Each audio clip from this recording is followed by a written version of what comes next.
जब बाकी बच्चे कार्टून देख रहे थे तब तुम घर की टेंशन समझने लगे थे। जब बाकी बच्चे स्कूल की चिंता करते थे तब तुम घर के माहौल को पढ़ना सीख गए थे। और धीरे धीरे लोग तुम्हारी तारीफ करने लगे, ये बच्चा अपनी उम्र से बहुत मैच्योर हो गया है। लेकिन किसी ने कभी ये नहीं पूछा कि तुम्हें इतनी जल्दी बड़ा होना क्यों पड़ा। और अगर तुम इस वीडियो पर क्लिक करके आए हो तो हो सकता है आज भी तुम्हारे अंदर कुछ ऐसी हैबिट्स हो तुम्हारे बचपन का रिजल्ट है।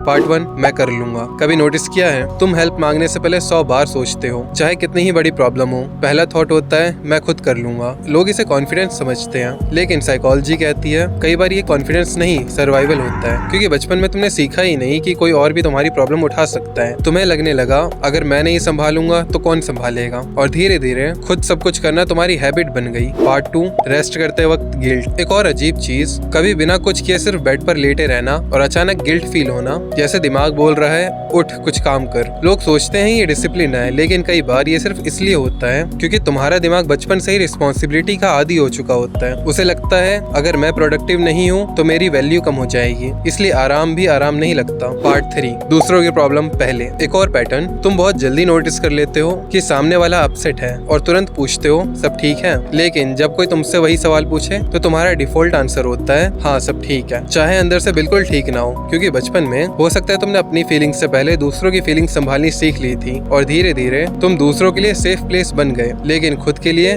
कभी नहीं। पार्ट 4 हर चीज को अपनी रिस्पॉन्सिबिलिटी मानना। कभी किसी प्रॉब्लम में बिना वजह भी खुद को ब्लेम किया है? घर में टेंशन हो, रिलेशनशिप खराब हो, ग्रुप प्रोजेक्ट फेल हो, और तुम्हारा पहला थॉट होता है शायद मेरी गलती है। ये सिर्फ ओवर थिंकिंग नहीं होती, कई बार ये उस बच्चे की आदत होती है जिसे बहुत जल्दी बड़ा बनना पड़ा था, क्योंकि उसने बचपन से ही हर सिचुएशन में सॉल्यूशन ढूंढना सीख लिया था, चाहे प्रॉब्लम उसकी हो या ना हो। पार्ट 5 लोग कहते हैं तुम बहुत स्ट्रांग हो, और शायद सबसे पेनफुल चीज, लोग आज भी तुम्हारी तारीफ करते हैं तू बहुत स्ट्रांग है, तू कभी टूटता नहीं। लेकिन सच, कई बार तुम स्ट्रांग बनना चाहते ही नहीं थे, तुम्हारे पास कोई और ऑप्शन ही नहीं था, और इसलिए बाहर से सबसे स्ट्रांग दिखने वाले लोग अंदर से सबसे ज्यादा थके हुए होते हैं। साइकोलॉजी में इस पैटर्न को पेरेंटिफिकेशन कहा जाता है। सिंपल लैंग्वेज में, जब एक बच्चा अपनी एज से पहले एडल्ट की रिस्पॉन्सिबिलिटीज या इमोशन बर्डन उठाना शुरू कर देता है। हर ऐसा बच्चा एक जैसा नहीं होता, लेकिन रिसर्च बताती है कि कई लोग एडल्टहुड में हेल्प मांगने में स्ट्रगल करते हैं, रेस्ट करते वक्त गिल्ट फील होता है, और हमेशा रिस्पॉन्सिबल फील करते हैं, क्योंकि उनका दिमाग बचपन में ही सर्वाइवल मोड में अडेप्ट हो गया था। तो अब इसका सॉल्यूशन क्या है? तो देखो, अगर तुमने अपने आप को इस वीडियो में देखा तो इसका मतलब ये नहीं कि तुम टूट चुके हो। इसका मतलब सिर्फ इतना है कि तुमने सर्वाइव करने के लिए कुछ हैबिट्स बना ली थी, और सर्वाइवल के लिए बनी हैबिट्स हर जगह जरूरी नहीं होती। आज अगर तुम थक गए हो तो हेल्प मांगना वीकनेस नहीं है, कभी मुझे नहीं पता बोलना भी वीकनेस नहीं है, कभी किसी और पर भरोसा करना भी वीकनेस नहीं है। और याद रखना, हर प्रॉब्लम सॉल्व करना तुम्हारी रिस्पॉन्सिबिलिटी नहीं है। हो सकता है आज भी लोग तुम्हें देखकर बोले कि यार तू आज भी अपनी उम्र से बहुत ज्यादा मैच्योर है, लेकिन सिर्फ तुम जानते हो कि उस मैच्योरिटी की असली कीमत क्या थी। क्योंकि बचपन में जो सबसे जल्दी बड़े हो जाते हैं वो अक्सर बड़े होकर पहली चीज बचपन ढूंढते हैं।